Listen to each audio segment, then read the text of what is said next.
পরম করুণাময় সৃষ্টিকর্তার নামে শুরু করতে চাচ্ছি। রাঙ্গুনি আদর্শ বহুমুখী পাইলট উচ্চ বিদ্যালয় কর্তৃক প্রচারিত অনলাইন ক্লাসে আমাদের প্রাণপ্রিয় শিক্ষার্থী সহ সকল শুভাকাঙ্ক্ষী আমি সবাইকে স্বাগতম জানাচ্ছি আমাদের রাঙ্গুনি আদর্শ বহুমুখী পাইলট উচ্চ বিদ্যালয় অনলাইন ক্লাস প্ল্যাটফর্ম থেকে।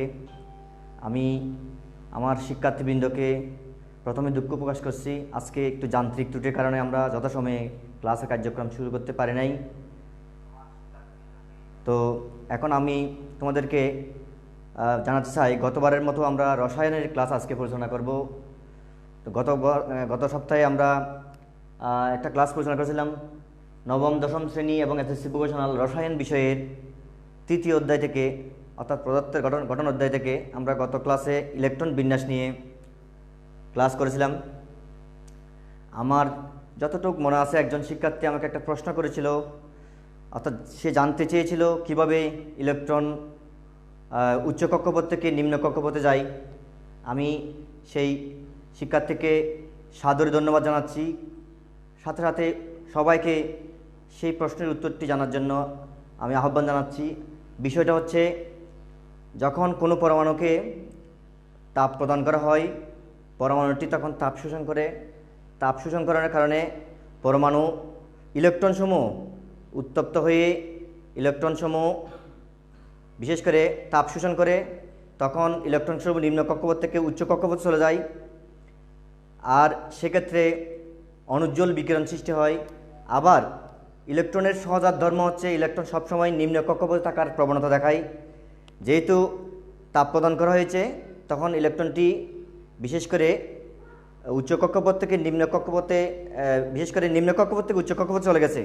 তো সেক্ষেত্রে বিশেষ করে ইলেকট্রন যখন তাপ শোষণ করেছে, তখন তার মধ্যে বিশেষ করে সেটা নিম্ন কক্ষপথ থেকে উচ্চ কক্ষপথ চলে গেছে, কিন্তু ইলেকট্রনের ধর্ম হচ্ছে উচ্চ কক্ষপথ থেকে নিম্ন কক্ষপথ চলে আসা, অর্থাৎ সবসময় নিউক্লিয়াসের কাছাকাছি থাকা।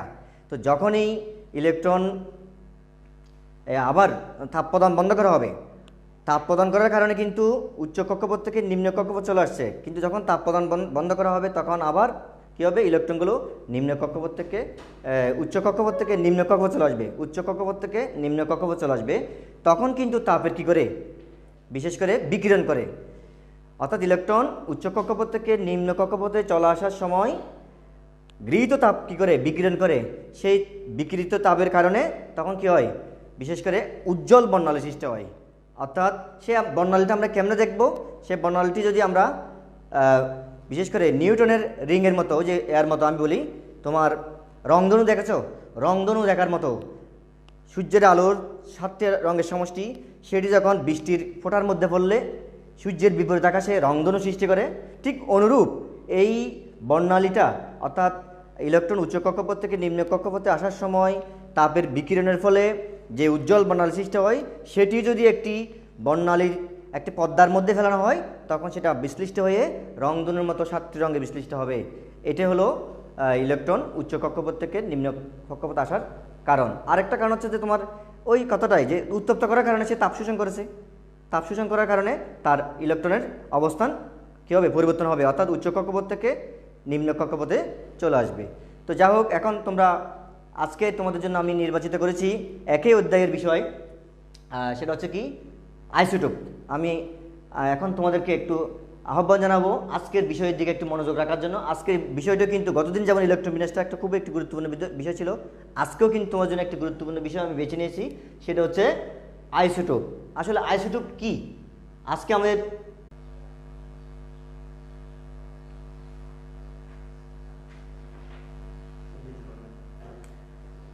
দুঃখিত, তো তোমাদেরকে একটু বিরক্ত করছি, যে কারণে আজকের আলোচনায় আইসোটোপ ব্যাখ্যা করতে পারবে, আপেক্ষিক পারমাণবিক ভর, গড় আপেক্ষিক পারমাণবিক ভর এবং আণবিক ভর নির্ণয় করতে পারবে, আইসোটোপের ধর্ম এবং ব্যবহার ব্যাখ্যা করতে পারবে।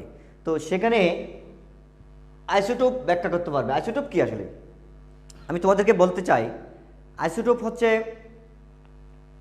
খেয়াল করো, যে বলছে একই ভর সংখ্যা, অর্থাৎ যেসব পরমাণুর পারমাণবিক সংখ্যা একই কিন্তু ভর সংখ্যা ও নিউট্রন সংখ্যা ভিন্ন, যে সকল পরমাণুর পারমাণবিক সংখ্যা একই বা প্রোটন সংখ্যা একই, কিন্তু বর সংখ্যা এবং নিউট্রন সংখ্যা ভিন্ন, তাদেরকে বলা হয় পরস্পরের আইসোটোপ।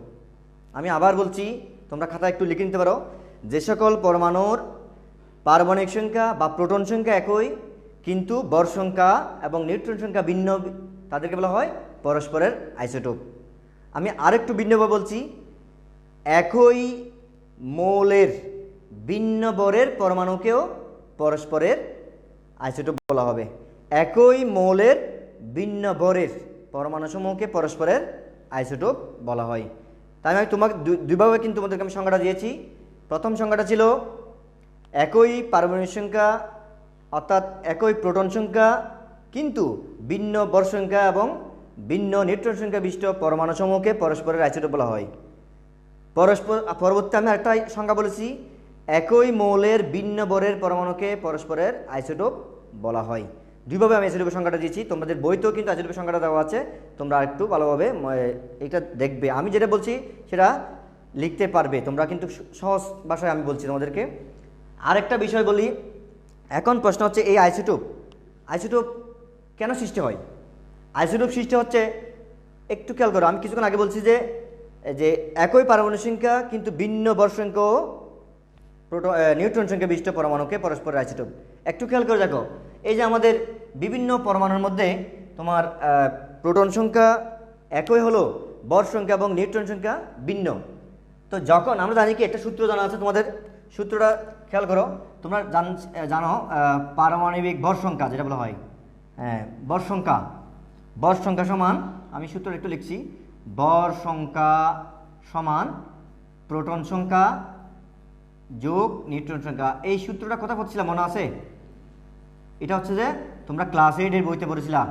ক্লাস 8-এর বইতে ভর সংখ্যা সমান অর্থাৎ পারমাণবিক ভর সংখ্যা সমান প্রোটন যোগ নিউট্রন সংখ্যা। বুঝতে পারছো কিনা? প্রোটন এবং নিউট্রন সংখ্যা যোগ করলে হলো কি, তাহলে ভর সংখ্যা। এখন এই প্রোটন এবং নিউট্রন থাকে কোথায়? নিউক্লিয়াসে নিশ্চয়ই। নিউক্লিয়াসের ভিতরে এবং নিউট্রন সংখ্যাটা আমরা ইলেকট্রন বিন্যাসের মধ্যে আমরা দেখেছিলাম, নিউক্লিয়াসের মধ্যেই কিন্তু প্রোটন এবং নিউট্রনের অবস্থান, আর নিউক্লিয়াসের বাইরে বিভিন্ন কক্ষপথে দেখেছিলাম ইলেকট্রনের অবস্থান। তাহলে এখানে দেখো, এই যে প্রোটন এবং নিউট্রন এগুলো কোথায় যোগফলে হচ্ছে কি, ভর সংখ্যা। এখন বিষয় হচ্ছে, যখন এই কোনো পরমাণুতে প্রোটন সংখ্যা একই থাকবে, প্রোটন সংখ্যা একই, কিন্তু নিউট্রন সংখ্যা যখন ভিন্ন হয়ে যাবে, তখন স্বভাবতভাবে ভর সংখ্যাটা পরিবর্তন হবে কিনা। অর্থাৎ যেমন আমি তোমাদেরকে একটা উদাহরণ দেখাচ্ছি, এই যে মনে করো এখানে দেখা যাচ্ছে যে এই যে একটা তালিকা তোমাদের আমি এখানে প্রকাশ করেছি, তালিকাটা খেয়াল করো। এই তালিকাটা খেয়াল করলে বুঝতে পারবে, এখানে একটা তালিকা মানে আমি কয়েকটা মৌলের কটা আইসোটোপ আছে আমি তোমাদের একটা তালিকা দেখাইছি। হাইড্রোজেনের আইসোটোপ হচ্ছে 7টি। তোমাদের কিন্তু একটা গুরুত্বপূর্ণ তথ্য দিচ্ছি আমি আজকে, এই তথ্যটি তোমাদের কিন্তু বইতে নাই, এটা কিন্তু তোমাদেরকে জানার প্রয়োজন আছে। তো আমি তোমাদেরকে একটু জানাতে চাই যে হাইড্রোজেনের আইসোটোপ হচ্ছে 7টি। কী কী এগুলো? এগুলো হচ্ছে 1H1 থেকে 7H1 পর্যন্ত। তাহলে এখানে দেখো, এই যে 1H1 আমি এখানে আবার লিখছি স্থায়ী আইসোটোপ, 1H1 2H1 3H1। একটু খেয়াল করে দেখো, এই যে প্রত্যেকটি হাইড্রোজেনের 3টে আইসোটোপের মধ্যে এখানে স্থায়ী আইসোটোপ যেগুলো, এগুলোর মধ্যে 1 1 1 এরা হচ্ছে পারমাণবিক সংখ্যা, আর এই 1 2 3 এরা হচ্ছে ভর সংখ্যা। তাহলে মাঝখানে দেখো তো এখানে নিউট্রন সংখ্যা 0, অর্থাৎ সূত্রটা ছিল এখানে a-z, যেটা নিউট্রন সংখ্যা আমরা n সমান বলছি কিরকম a-z, অর্থাৎ এখানে যদি প্রথমটা যদি হয় হিসেব করি 1 - 1 0, তাহলে এখানে নিউট্রন সংখ্যা 0, বাট এখানে কত 2 থেকে 1 বিয়োগ করলে 1 হবে, এখানে নিউট্রন সংখ্যা 1, এখানে 3 থেকে 1 বিয়োগ করলে 2 হবে, এখানে নিউট্রন সংখ্যা কত তাহলে 2। এখন বিষয় হচ্ছে এই ভর সংখ্যাটা পরিবর্তন হচ্ছে কার কারণে? নিউট্রন সংখ্যার হ্রাস বা বৃদ্ধিতে ভর সংখ্যা পরিবর্তন হচ্ছে। তার মানে বোঝা যাচ্ছে যে পরমাণুর আইসোটোপ সৃষ্টির একটা মূল কারণ হলো নিউট্রন সংখ্যার হ্রাস বা বৃদ্ধি পাওয়া। নিউট্রন সংখ্যা হ্রাস বা বৃদ্ধিতে ভর সংখ্যার হ্রাস বা বৃদ্ধি পাচ্ছে, অর্থাৎ ভর সংখ্যা পরিবর্তন হচ্ছে, সেক্ষেত্রেই নতুন নতুন আইসোটোপ সৃষ্টি হচ্ছে। তাহলে এখন আমরা যেমন দেখতে পাচ্ছি এই যে কথাটা আসছে, এই কথাটাই হচ্ছে যে নিউট্রন সংখ্যার ভিন্নতার কারণে আইসোটোপ সৃষ্টি হয়। আমি আবার বলছি, নিউট্রন সংখ্যার ভিন্নতার কারণে আইসোটোপ সৃষ্টি হয়। এখন আমি তোমাদেরকে একটা তালিকা প্রকাশ করছি যে কয়েকটা মৌল, আমাদের প্রজাচরণের 118টা মৌলের মধ্যে আমি তোমাকে কয়েকটা মৌল, এখানে কয়েকটা আইসোটোপ সম্পর্কে আমি ধারণা দিচ্ছি। যে হাইড্রোজেনের 7টা আইসোটোপ, তোমরা কিন্তু বইতে পেয়েছো, তোমাদের বইতে কিন্তু স্পষ্ট লেখা আছে 7টা আইসোটোপ, কিন্তু অন্য কোনো মৌলের কয়টা আইসোটোপ আছে সেটা বইতে বলে নাই। তাই আমি তোমাদেরকে চেষ্টা করেছি কয়েকটা মৌলের কয়টা আইসোটোপ আছে এবং সর্বমোট কয়টা আইসোটোপ আমি তোমাদের একটু জানা দিতে চাই। এখানে একটু খেয়াল করো, হাইড্রোজেন হচ্ছে 7টে আইসোটোপ, 1H1 থেকে 7H1 পর্যন্ত, একটু খেয়াল করে দেখো। এর মধ্যে স্থায়ী আইসোটোপ হচ্ছে 3টা, 1H1, 2H1, 3H1। আবার দেখো লিথিয়ামে কয়টি? 9টি। সরি, হিলিয়ামে 9টি, লিথিয়ামেও 9টি, বেরিলিয়ামে 12টি, বোরনে 14টি, কার্বনে 15টি, নাইট্রোজেনে 16টি, অক্সিজেনে 13টি। এভাবে আরও আছে। অক্সিজেনের পর কি? নিশ্চয়ই ফ্লোরিনে কিন্তু তোমার ফ্লোরিনে আছে তোমার 19টি, 18টি, সরি, ফ্লোরিন হচ্ছে 18টি, আর ফ্লোরিনের পর আছে নিয়ন হচ্ছে 20টি, নিয়নে 20টি। এভাবে মনে করো যেমন এরকম আরও ভিন্ন ভিন্ন মৌল আছে যাদের আরও অনেক আইসোটোপ আছে। তবে এখানে আমি যে মৌলগুলো প্রকাশ করেছি তোমাদের জন্য কয়েকটা তালিকা দিয়েছি, এগুলো এমসিকিউতে আসতে পারে এবং তাদের প্রতীকটা খেয়াল করো। এখানে 1H1 থেকে 7H1 পর্যন্ত, তার মানে দেখো আমি এখানে কিন্তু দুটো লিখি নাই, এখানে 1H1 থেকে 7H1 পর্যন্ত। অনুরূপভাবে হিলিয়ামের 9টার মধ্যে 2He2 থেকে 10Ac2 পর্যন্ত। এভাবে লিথিয়ামের জন্য 4Li3 থেকে 12Li3 পর্যন্ত। আবার বোরনের বেলায় এসে দেখো বেরিলিয়ামের বেলায় 5Be4 থেকে 16Be4 পর্যন্ত। এভাবে বোরনের বেলায় 6B5 থেকে 19B5 পর্যন্ত। কার্বনের বেলায় 8C6 থেকে 22C6 পর্যন্ত। নাইট্রোজেনের বেলায় 10N7 থেকে 25N7 পর্যন্ত। আবার অক্সিজেনের বেলায় 12O8 থেকে 24O8 পর্যন্ত। এগুলো কিন্তু একটা নয়, এখানে হচ্ছে তোমার 13টা, এখানে হচ্ছে যে 16টা, এখানে 15টা, এভাবে ক্রমান্বয়ে আমি প্রকাশ করেছি। তোমাদের কিন্তু একটু তালিকাটা খাতায় নোট করে নিতে পারো। আর আরেকটা কথা বলি, স্থায়ী আইসোটোপ। এখানে স্থায়ী আইসোটোপ হচ্ছে কয়টা? এখানে স্থায়ী আইসোটোপ 3টা, এখানে একটা, এখানে একটা, এখানেও একটা, এখানে একটা, কিন্তু এখানে কার্বনের মধ্যে 2টা, আবার নাইট্রোজেনের 2টা, অক্সিজেনের 2টা। তাহলে স্থায়ী আবার অস্থায়ী কি জিনিস? আসলে আইসোটোপ 2 ধরনের হয়, একটা স্থায়ী আইসোটোপ আর একটা হচ্ছে যে অস্থায়ী বা তেজস্ক্রিয়। তাহলে এখানে আমি বলি তোমাদেরকে, এই যে বিভিন্ন মৌলে যতটা আমি আইসোটোপ এখানে দেখিয়েছি, সর্বমোট আইসোটোপ সংখ্যা হচ্ছে 3100, অর্থাৎ এই পর্যন্ত আবিষ্কৃত আইসোটোপ সংখ্যা হচ্ছে যে 3100। এর মধ্যে আমি তোমাদেরকে আরও একটা পরিসংখ্যান দিতে চাই, সেটা হচ্ছে কি 1 থেকে 80 পর্যন্ত মৌলগুলোর কমপক্ষে একটা স্থায়ী আইসোটোপ আছে। এরপরের 38টা মৌলের মধ্যে তোমার অনেকগুলো অস্থায়ী আইসোটোপ। তাহলে অস্থায়ী আইসোটোপ আবার এটা কি জিনিস? অস্থায়ী আইসোটোপ হলো তারা সাধারণত কি করে, এই বিভিন্ন ধরনের তেজস্ক্রিয় কণা, যেমন আলফা রশ্মি, বিটা রশ্মি, গামা রশ্মি, পজিট্রন, বিভিন্ন ধরনের রশ্মি নির্গমনের কারণে, বিকিরণের কারণে এরা আবার স্থায়ী আইসোটোপে পরিণত হয়। সেরকম একটা উদাহরণ তোমাদেরকে আমি দিতে চাই। যেমন আমরা বলছি, এই যেখানে আমি লিখেছি কার্বনের স্থায়ী আইসোটোপ কত লিখছি? 2টা। কিন্তু কার্বনের মূলত আইসোটোপ কয়টা? 15টা আইসোটোপ। এর মধ্যে একটা আইসোটোপ আছে যে 11C6। এই 11C6টি তোমার তেজস্ক্রিয় কণা নিঃসরণের পর সেটা হয়ে যাবে যে 11B5 বোরন। তাহলে দেখো, অর্থাৎ বোঝা যাচ্ছে যে এটা হলো একটি তেজস্ক্রিয় আইসোটোপ। 11C6 হলো একটা তেজস্ক্রিয় আইসোটোপ। এটি বিভিন্ন ধরনের রশ্মি নির্গমনের পর হয়ে যাবে যে বোরনে। তাহলে কার্বন নাই, আর নাই, কার্বন থেকে এখন হয়ে গেছে বোরন। তাহলে যে সমস্ত আইসোটোপ তেজস্ক্রিয় কণা বা রশ্মি বিকিরণের পরে অন্য মৌলতে পরিণত হয় তাদেরকে বলা হচ্ছে অস্থায়ী আইসোটোপ। তাহলে আমি তোমাদের 2 ধরনের আইসোটোপ কথা বলছি, একটা স্থায়ী, একটা অস্থায়ী। তাহলে এরা কি আবার পরিবর্তন হবে না? এটা স্থায়ী আইসোটোপগুলো পরিবর্তন হবে না, অস্থায়ীগুলোই পরিবর্তন হয়ে আবার বিভিন্ন মৌলে পরিণত বা বিভিন্ন মৌলের পরমাণুতে পরিণত হবে। আমি কি তোমাদেরকে এই বিষয়টা জানাতে পারছি? আমি আবার তোমাদের জন্য একটু অনুরোধ করব, তোমরা এটা একটু তালিকাটা উঠাই নিবে, এই বিভিন্ন মৌলের আইসোটোপগুলোর কথা একটু জেনে রাখবে। এখন প্রশ্ন আসতেছে, তাহলে আইসোটোপ সম্পর্কে আমরা জানতে পেলাম। এখন আমি আবার বলছি, আইসোটোপ কাকে বলে? যে তোমার একই পারমাণবিক সংখ্যা কিন্তু ভিন্ন ভর সংখ্যা ও নিউট্রন সংখ্যা বিশিষ্ট পরমাণুকে পরস্পরের আইসোটোপ বলা হয়। এই আইসোটোপ লেখার একটা নিয়ম আছে, আমি তোমাদেরকে সেটা জানাতে চাই। আমি এটা মুছে দিচ্ছি। আইসোটোপ লেখার নিয়ম, আইসোটোপ লেখার জন্য একটা প্রতীক আমি তোমাদেরকে দেখাতে চাই। সেটা হলো, আমি তোমাদের একটু ধৈর্য আশা করব।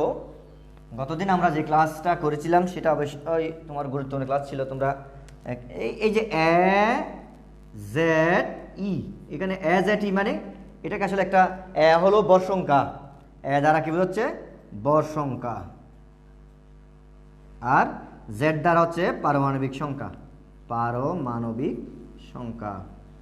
আর এখানে ই দ্বারা কি বোঝাচ্ছে, ই হচ্ছে যে মৌলের প্রতীক, মৌলের প্রতীক। আমি আরেকটা উদাহরণ এখান থেকে লিখতে চাই। যেমন মনে করো 23 Na কত 11, এই যে এই প্রতীকটা এ জেড ই, এখানে এ হলো যে বর সংখ্যা, আর 11 হলো মৌলের পারমাণবিক সংখ্যা, আর Na হলো সোডিয়ামের প্রতীক। তাহলে এটা হচ্ছে এ জেড ই। হ্যাঁ, এখন দেখো এর মধ্যে আমরা নিউট্রন সংখ্যা কত, যেমন এখানে বর সংখ্যা থেকে এটা বাদ দিলে এটা আমরা ক্লাসে পেয়েছি, আমি আর এটা যাচ্ছি না। এ মানে জেড, এটাকে বলা হচ্ছে যে এ, এটা হলো জেড, আর এ মানে জেড হলে নিউট্রন সংখ্যা। নিউট্রন সংখ্যা ভিন্ন হলে আইসোটোপ সৃষ্টি হয়। এই হলো মূল কথা। এখন আমরা যাচ্ছি আপেক্ষিক পারমাণবিক ভর, আমরা দ্বিতীয় শিকন পরে যাচ্ছি। একটু খেয়াল করো, 2 নম্বর শিকন ফলটা হচ্ছে যে আপেক্ষিক পারমাণবিক ভর। আপেক্ষিক পারমাণবিক ভরটা কি আসলে তোমাদেরকে জানাতে চাই। যেহেতু আমরা জানি যে কি, আমরা কিছুক্ষণ আগে দেখেছি বর সংখ্যা, এই যে 20, আমি এটা একটু লিখতে চাই, যেখানে 23 11, এখানে 23 হচ্ছে বর সংখ্যা এবং এখানে 11 হলো পারমাণবিক সংখ্যা, আর নিউট্রন সংখ্যা কত, তাহলে নিউট্রন সংখ্যা হচ্ছে কত 12। এই আইসোটোপের জন্য এটা একটা আইসোটোপ কিন্তু। হ্যাঁ, সোডিয়ামেরও কিন্তু আইসোটোপ আছে। সোডিয়ামের আইসোটোপ সংখ্যা কত জানো? সোডিয়ামের আইসোটোপ হচ্ছে 20টি। সোডিয়ামের আইসোটোপ হচ্ছে 20টি আইসোটোপ আছে, 20টি আইসোটোপ। তাহলে দেখো এই যে 20টি আইসোটোপের মধ্যে আমি একটা আইসোটোপ দেখছি, এটা স্থায়ী, এটা কিন্তু সবচেয়ে বেশি স্থায়ী আইসোটোপ হলো 23 Na11, এটা হলো যে স্থায়ী আইসোটোপ। এখন প্রশ্ন হচ্ছে এই যে বর সংখ্যা এটাও পূর্ণ সংখ্যা, পারমাণবিক সংখ্যা এটাও পূর্ণ সংখ্যা, ফলে নিউট্রন সংখ্যা এটাও কিন্তু কি আসছে পূর্ণ সংখ্যা আসছে না? তাহলে স্বভাবতভাবে আপেক্ষিক পারমাণবিক ভরটা হওয়া দরকার পূর্ণ সংখ্যায়। কিন্তু আমরা দেখি ভিন্নতা, যেমন ক্লোরিনের পারমাণবিক ভর কত? ক্লোরিনের পারমাণবিক ভর, ক্লোরিনের পাওয়ার কত 35.5। আবার কপারের পারমাণবিক ভর কত? হ্যাঁ 63.5। এই যে ভগ্নাংশ, আমরা এখনই বললাম যে বর সংখ্যা পূর্ণ সংখ্যা হবে, কিন্তু এখানে বর সংখ্যা দেখলাম আবার দশমিক সংখ্যা, অর্থাৎ 35.5, 63.5, এরকম আরও অনেক আছে। কিন্তু প্রশ্ন হচ্ছে এরকম কেন? আসলে এগুলো হচ্ছে আপেক্ষিক পারমাণবিক ভর। আপেক্ষিক পারমাণবিক ভর, এই আপেক্ষিক পারমাণবিক ভরটা আমরা কেন বলছি আপেক্ষিক মানে তুলনামূলক? তাহলে কার সাথে কিসের তুলনা হচ্ছে? আমি বলছি এখানে পরমাণুর ভর, যেটা পরমাণুর ভর, আমরা যদি কোনো মৌলের সঠিক পরমাণুর ভর, মানে একটি পরমাণুর ভর, কোনো মৌলের একটি পরমাণুর ভর যদি সঠিকভাবে জানি, তাহলে সেই মৌলের পারমাণবিক ভর বের করতে পারি। কোনো মৌলের একটি পরমাণুর সঠিক ভর যদি আমরা জানি, আমরা কী করি, ওই মৌলের পারমাণবিক ভর বের করতে পারি। কীভাবে পারি? সূত্র আছে, দেখো, মৌলের আপেক্ষিক পারমাণবিক ভর, মৌলের আপেক্ষিক পারমাণবিক ভর, আপেক্ষিক পারমাণবিক ভর, মৌলের আপেক্ষিক পারমাণবিক ভর সমান, সূত্র হলো যে ওই মৌলের একটি পরমাণুর ভর, ওই মৌলের একটি পরমাণুর ভর ডিভাইড বাই কার্বন 12 আইসোটোপের ভরের, 12 আইসোটোপের ভরের 1/12 অংশ। একটু মনোযোগ দিবা, যেখানে এটা হচ্ছে মৌলের আপেক্ষিক পারমাণবিক ভরের সংজ্ঞা। এটা হচ্ছে কি, সূত্রটা হলো ওই মৌলের একটি পরমাণুর ভর, কোনো মৌলের আপেক্ষিক পারমাণবিক ভর হলো ওই মৌলের একটি পরমাণুর ভর ডিভাইড বাই কার্বন 12 আইসোটোপের 1/12 অংশ। এখন আমি যদি বলি এখানে কার্বন 12 আইসোটোপের 1/12 অংশ, এটা কি? এটাকে বলা হচ্ছে 1 mu। তাহলে আমি এটা এটা আমার কোনো প্রয়োজন নাই, এটা মুছে ফেলি। এখানে আমরা একটু একটু করবো, হিসাব করবো, দেখবো একটা মৌলকে টেস্ট করে দেখবো আমরা পারমাণবিক ভরটা পাচ্ছি কিনা। দেখো এই যে কার্বন 12 আইসোটোপের 1 বা 12 অংশ, এটা কি, এটা দ্বারা কি বোঝায়? এটা আসলে একটা স্কেল, এটা পরিমাপের একটা স্কেল। আমরা কিন্তু গণিতের কাজ করার সময় আমরা বিভিন্ন স্কেল দেখেছি, সিজিএস পদ্ধতিতে পরিমাপ করা, এমগ্যাস পদ্ধতিতে পরিমাপ করা, কিংবা এফপিএস পদ্ধতিতে পরিমাপ করা। অনুরূপ কথাই এখানে রসায়নের মধ্যেও কিন্তু এটা পরিমাপের কথা আসছে। সেই পরিমাপটা কীরকম হবে? এটা একটা তুলনামূলক ভর, যেহেতু এটা ভর দেখতে পাচ্ছি, এটাও কিন্তু একটা ভর, ভরের এত অংশ মানে এটা একটা ভর কিন্তু। তাহলে নিচে উপরে একটা ভর, নিচে একটা ভর, দুটো ভরের অনুপাত। একটা হলো পরমাণুর ভর, আরটা হলো কার্বন 12 আইসোটোপের ভরের 1/12 অংশ, এটাও একটু কিন্তু ভর। তাহলে দুটা ভরের অনুপাতে হলো একটা মৌলের আপেক্ষিক পারমাণবিক ভর। যেহেতু এটা একটা অনুপাত, সুতরাং এর কোনো একক থাকবে না, মনে রাখতে হবে। এটা এক জাতীয় দুইটা রাশির অনুপাতে হয় এবং সেই অনুপাতে কোনো একক থাকে না। এখন বিষয় হচ্ছে, কোনো মৌলের একটি পরমাণু ভর জানা থাকলে তাকে আমরা কার্বন 12 আইসোটোপের 1/12 অংশ দিয়ে ভাগ করলে পরে এটা কী পাবো? একটা তোমার পারমাণবিক ভর বের করতে পারবো। এখন ওই কার্বন 12 আইসোটোপের 1/12 অংশ মানে কি? এটা হলো আমরা বলছি 1 ডাল্টন বলতে পারি, আবার 1 AMU বলতে পারি। তাহলে 1 ডাল্টনটা কি, 1 AMUটা কি? 1 ডাল্টন হচ্ছে যে এই পরিমাপের স্কেল। এখানে রসায়নের তিনটা স্কেল কথা বলছে, একটা হাইড্রোজেন স্কেল, একটা কার্বন স্কেল, একটা অক্সিজেন স্কেল। আমরা এই হাইড্রোজেন স্কেলে এটাকে বলছে যে 1 ডাল্টন, আর তোমার অক্সিজেন স্কেল বলছে, এটাকে বলছে যে অক্সিজেন স্কেলে এটা বলছে যে অক্সিজেন 16 আইসোটোপের 1/16 অংশ। আর ইয়াতে বলছে কি, কার্বন স্কেল অনুযায়ী বলছে এটাকে 1 AMU মানে 1 অ্যাটমিক মাস ইউনিট। আসলে সবার জন্য একই কথা, এটা হচ্ছে 1 AMU মানে 1 atomic mass unit, 1 atomic mass unit. হ্যাঁ, তাহলে 1 অ্যাটমিক মাস ইউনিট মানে এটা হচ্ছে পারমাণবিক ভর একক, পারমাণবিক ভর একক। তাহলে এই যে এক পারমাণবিক একক অর্থাৎ 1 অ্যাটমিক মাস ইউনিট, এটার মান কত? এটার মান হলো, আমি বলে দিচ্ছি, 1.66 10⁻²৪ গ্রাম। এই 1 অ্যাটমিক মাস ইউনিটের মান হলো 1.66 10⁻²৪ গ্রাম। তাহলে এই জায়গাতে আমরা 1.66 × 10⁻²৪ গ্রাম এটা বসাতে পারবো। তাহলে আমাদের এখানে জানার প্রয়োজনটা কি? পরমাণুর ভর। এটা আমার জানা থাকতে হবে না? কোনো মৌলের একটি পরমাণুর ভর জানা থাকতে পারে। তাহলে এই কোনো মৌলের একটি পরমাণুর ভর আমি কেমনে জানবো? সেটা তোমাদের কিন্তু পরীক্ষায় প্রশ্নে উল্লেখ থাকবে, কারণ তুমি এই ভরটা তোমার বের করার কোনো সুযোগ নেই। তাহলে আমি আবার বের করে একটা কৌশল কিন্তু আমরা জানতে পারি। যদি আমরা পারমাণবিক ভর জানি, পরমাণুর ভর বের করতে পারবো, আর পরমাণুর ভর জানলে পারমাণবিক ভর বের করতে পারবো। যেহেতু এই মুহূর্তে আমার জানার বিষয় হচ্ছে পারমাণবিক ভর, নিশ্চয়ই আমাদের পরমাণুর ভরটা জানা থাকতে হবে। আমি তোমাদের একটা এক্সাম্পল দিতে চাই, আমি দিতে চাই একটি পরমাণুর ভর। ধরে নাও আমরা নাইট্রোজেনের একটি পরমাণু জানি। আমরা জানি যে কি, আমরা জানি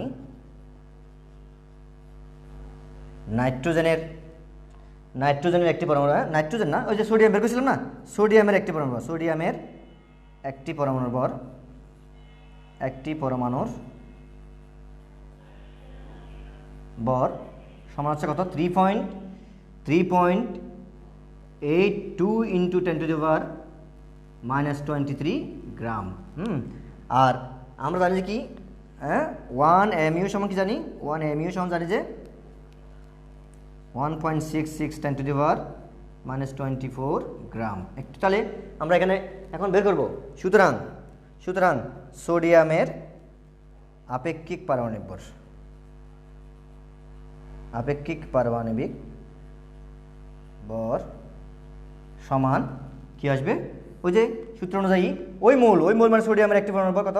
3.82 × 10⁻⁻23 গ্রাম ডিভাইড বাই 1.6 × 10⁻⁻24 গ্রাম।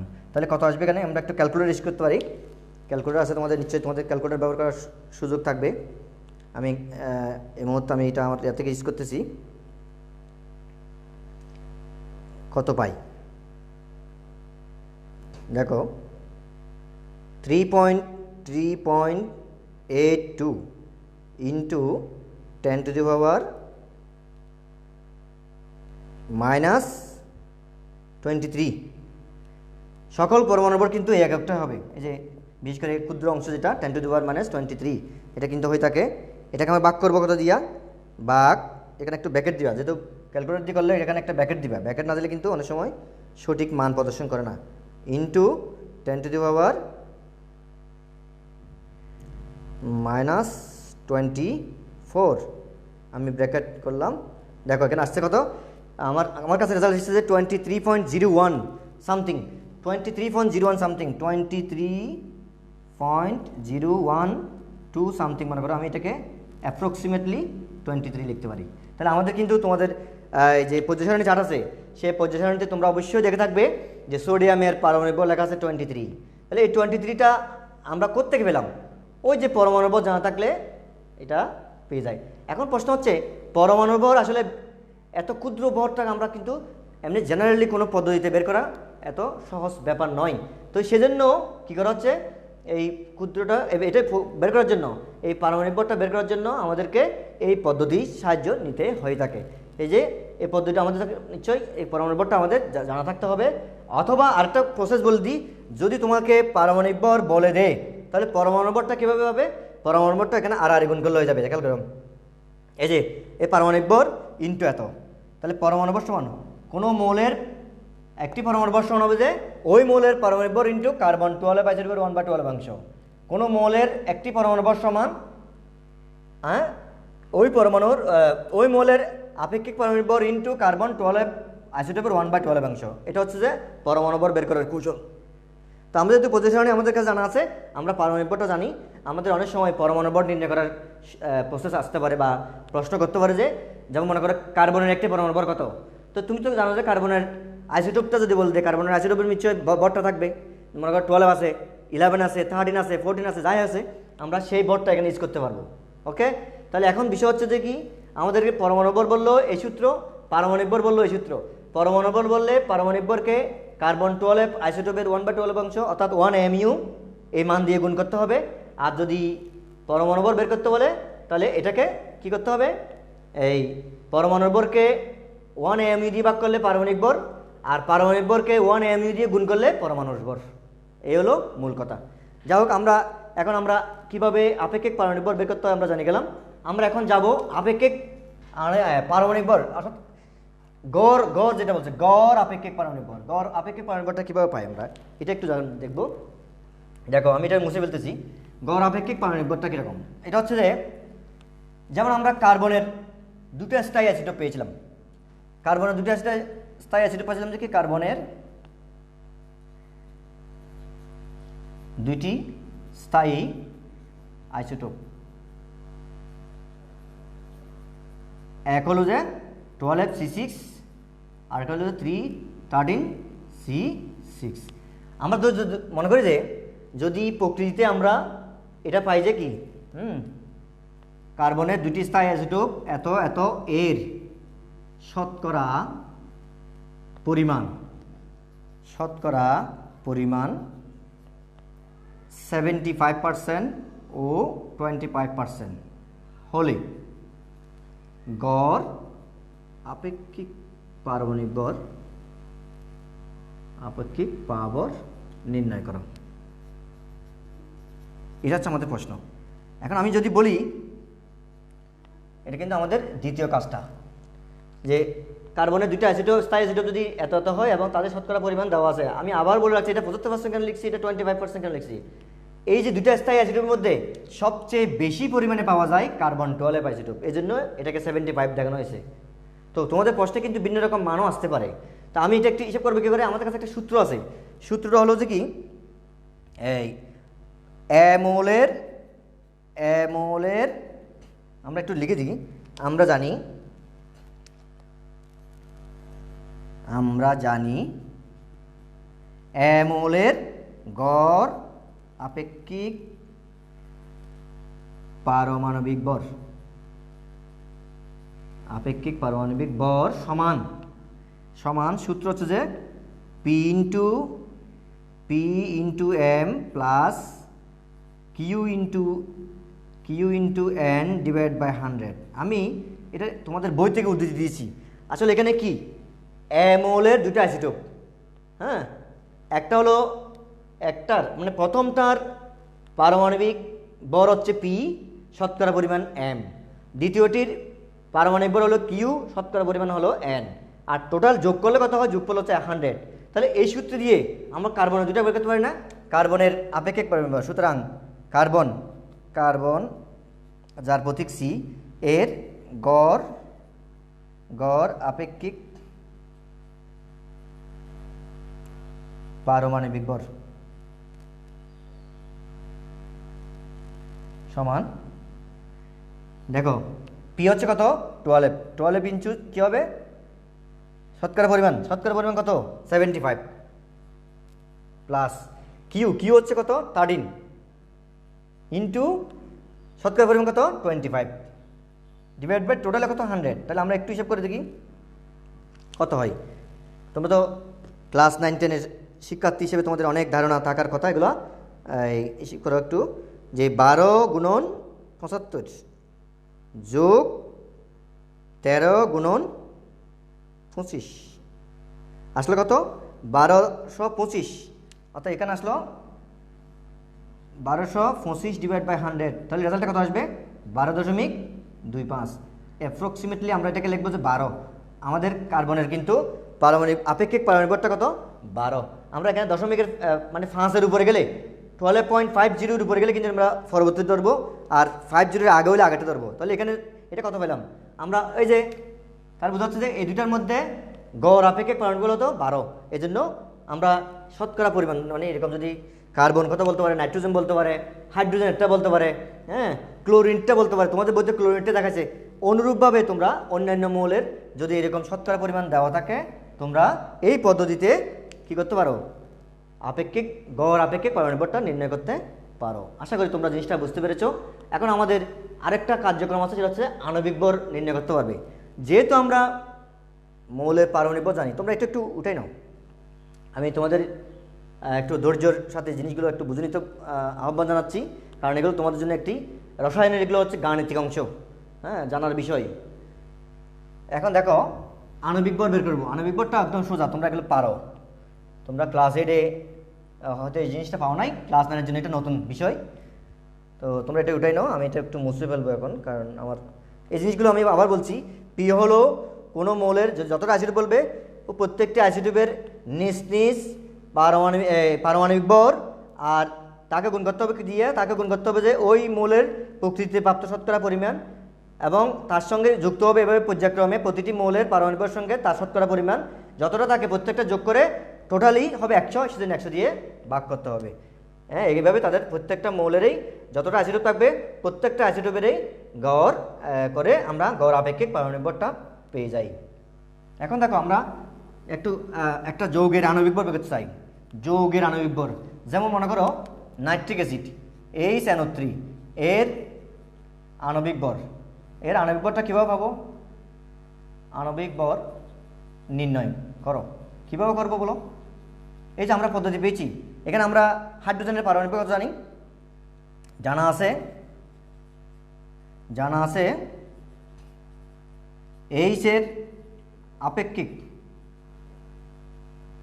আপেক্ষিক পারমাণবিক ভর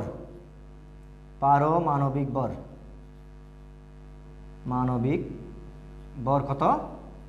1। আবার দেখো নাইট্রোজেনের আপেক্ষিক পারমাণবিক কত? আমি ঠিক ডট দিচ্ছি, 14। অক্সিজেনের আপেক্ষিক পারমাণবিক কত? যেটা তোমাদের পজিশনেতে দেওয়া আছে এটা আর কি 16। মনে রাখবা পজিশনেতে যে সমস্ত পারমাণবিক ভরগুলো দেওয়া আছে সবগুলো আপেক্ষিক। 1 থেকে 118টা মৌলের প্রত্যেকটা পারমাণবিক ভরই আপেক্ষিক। তাহলে আমরা এই হিসাবে এটা বের করতে পারি না? সুতরাং HNO3 এর আণবিক ভর কত হবে? এই যে 1 প্লাস কত 14 প্লাস 16 ইন্টু 3, কারণ এখানে 3টা পরমাণু আছে সেজন্য। তাহলে 1 প্লাস 14 প্লাস 48 সমান কত হয়? 8, 8 4 12, 12 রেখে 13, 13 হলো 1, 5, 6, এই 8, 8 4 12, 12 রেখে 13, 13 হলো 1, 1, 5, 5 রেখে 6, 63। তাহলে আমরা এভাবে যে কোনো যৌগের আণবিক ভর বের করতে পারবো না?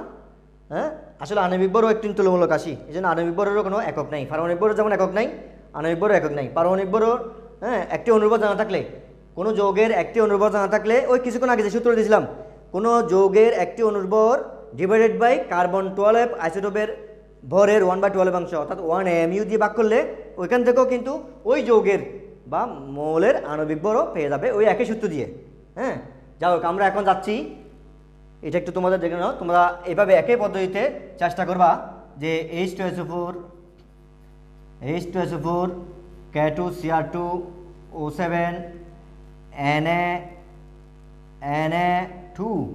Na2 SO4 H2CO3 ইত্যাদির কী করা আণবিক ভর বের করো।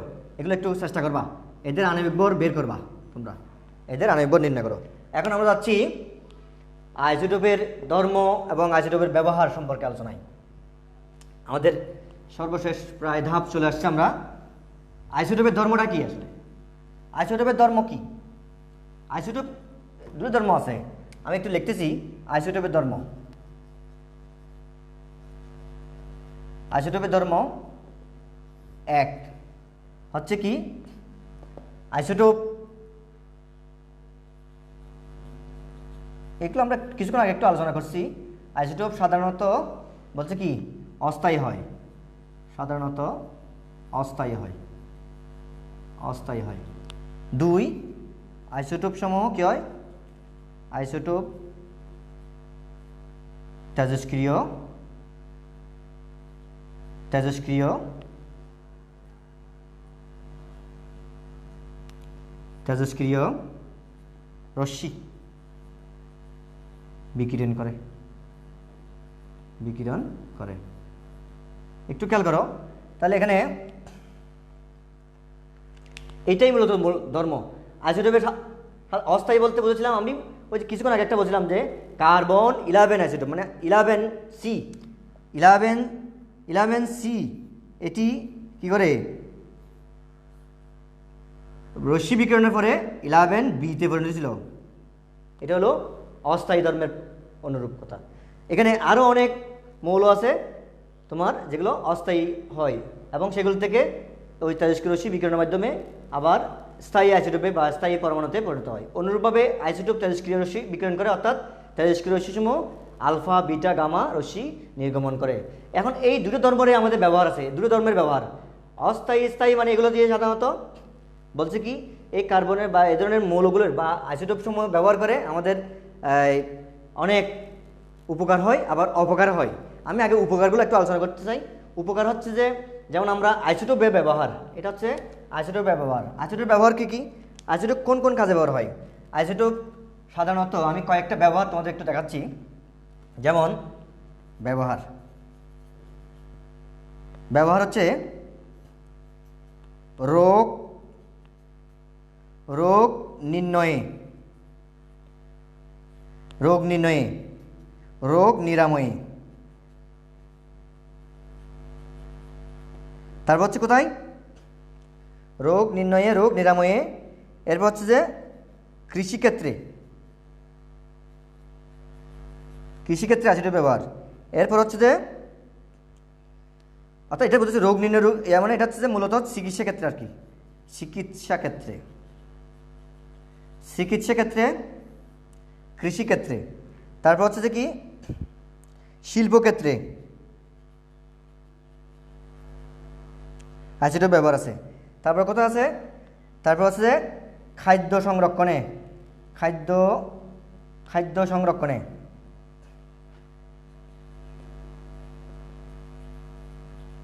তারপর কোথায় আছে? ভূতাত্ত্বিক গবেষণায়, ভূতাত্ত্বিক গবেষণায়। আরেকটি ইম্পর্টেন্ট ব্যবহার আছে, সেটা হচ্ছে বিদ্যুৎ উৎপাদনে।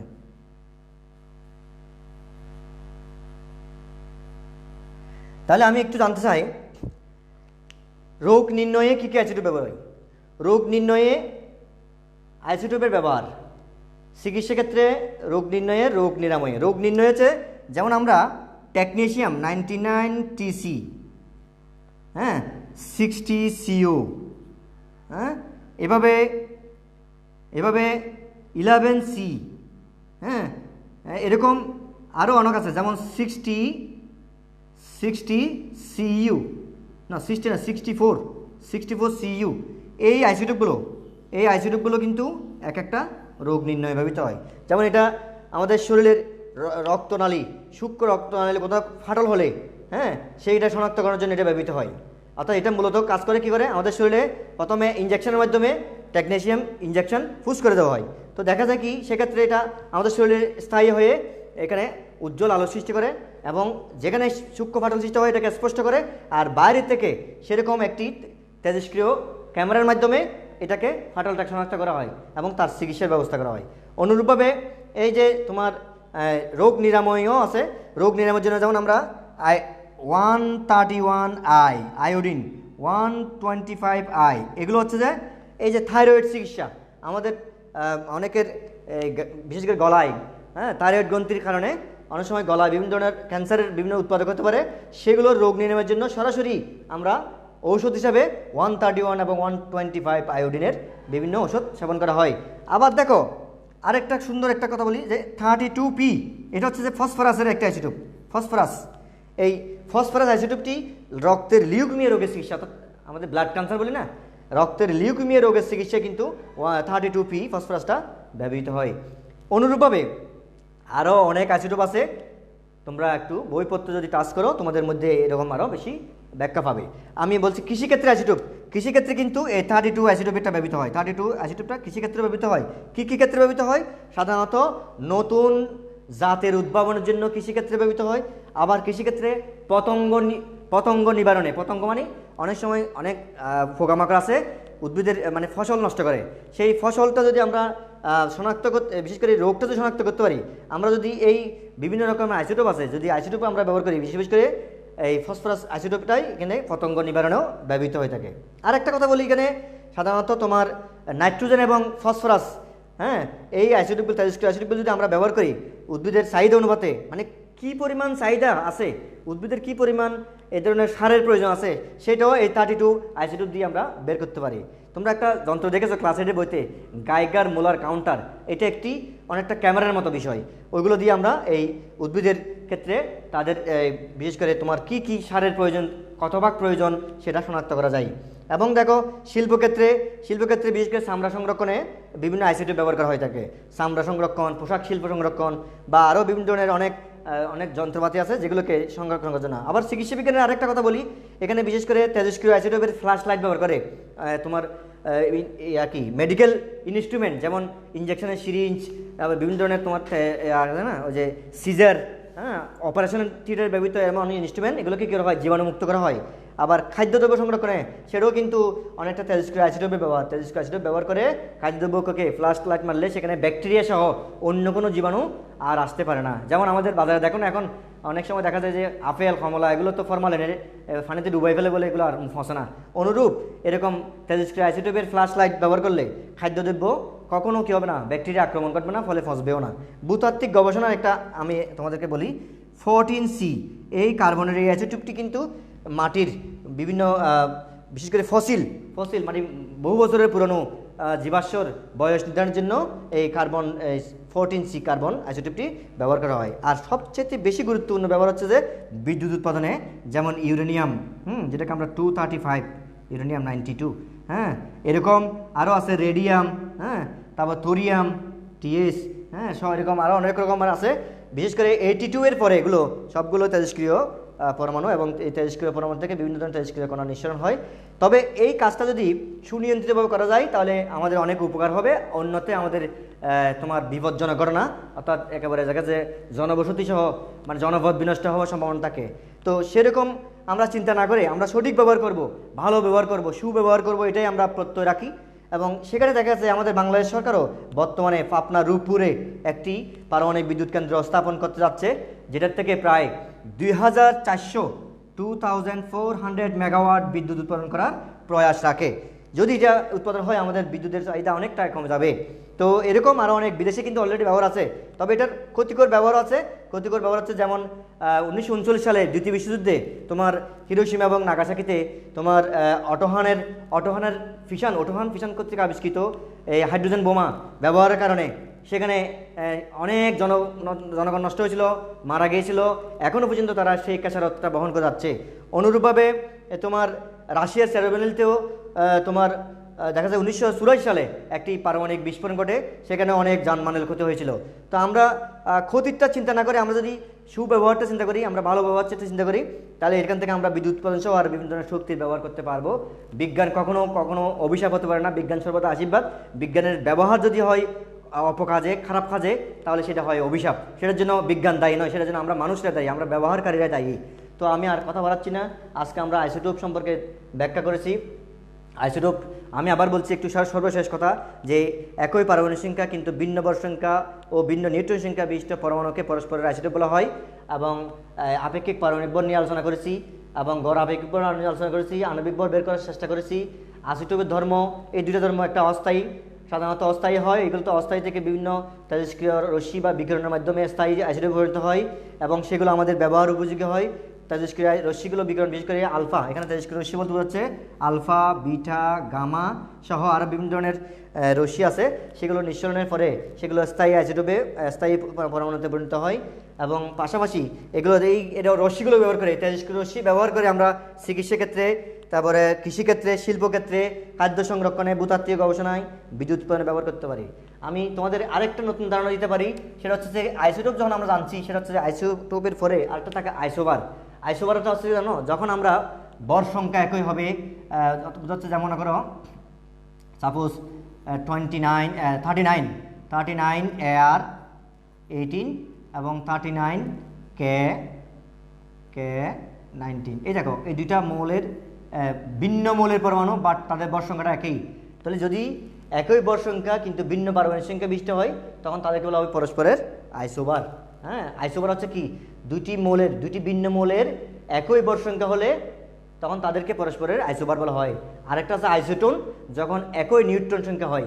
একই নিউট্রন সংখ্যা হলে, যেমন মনে করো এখানে এই যে 2H1 হাইড্রোজেনের একটা আইসোটোপ, আবার মনে করো 3He2, এটা দেখো এরা পরস্পরের কী হবে, আইসোটোন। কারণ হচ্ছে এই দুইটা থেকে 2 থেকে 1 বিয়োগ করলে 1 হবে, 3 থেকে 2 বিয়োগ করলে 1 হবে, অর্থাৎ এদের নিউট্রন সংখ্যা সমান। তাহলে দুটি ভিন্ন মৌলের পরমাণু যাদের নিউট্রন সংখ্যা সমান, তাদেরকে বলা হবে পরস্পরের আইসোটোন। আমি দুইটা তথ্য তোমাদেরকে দিয়েছি, একটা আইসোবার, যদি দুটি ভিন্ন মৌলের পরমাণুর একই বর সংখ্যা হয় তবে তাদেরকে বলা হবে পরস্পরের আইসোবার, আর দুটি ভিন্ন মৌলের পরমাণু পরস্পরের যদি নিউট্রন সংখ্যা একই হয় তাদেরকে বলা হবে পরস্পরের আইসোটোন। তো আমি আর কথা বাড়াচ্ছি না, তোমাদেরকে সকলকে ধন্যবাদ জানাচ্ছি। আজকের আলোচনা যদি কোনো ধরনের ত্রুটি বিচ্যুতি হয়ে থাকে, তোমরা আমাদেরকে পরবর্তী মেসেঞ্জারের মাধ্যমে আমাদেরকে জানাবে। আমরা চেষ্টা করব সর্বোচ্চ তোমাদেরকে সেই বিষয়টি বুঝিয়ে দেওয়ার জন্য। আমি আসলে এই যা আলোচনা করছি সবগুলো তোমাদের জন্য আলোচনা করেছি, তোমাদের উপকারিতা আলোচনা করেছি। তোমরা একটু চর্চা করবে, চর্চা না করলে কিন্তু এটার কোনো অর্থই পাবে না। শুধু আজকে আমি এতটুকু সময় দিলাম, তোমরাও এতটুকু সময় নিলা, কিন্তু দেখা যাবে যে যদি সেটা ব্যবহার না হয় সঠিকভাবে, তাহলে কিন্তু এটার কোনো উপকার তোমরা ভোগ করতে পারবে না। এতে তুমি উপকৃত হবে না, তোমার পরিবার, সমাজ তথা দেশ, কিংবা আমরাও তোমাদের কাছ থেকে সে ধরনের সুফল ভোগ করতে পারবো না। তো আমি সকলকে ধন্যবাদ জানাচ্ছি, শুভকামনা জানাচ্ছি। সবাই সুস্থ এবং নিরাপদ থাকো। কোভিড-19 এর ভয়াল ছোবল থেকে সবাই রক্ষা পেয়ে যাবে, সেটাই পরম করমের কাছে আবারও কামনা করছি। সকলকে ধন্যবাদ।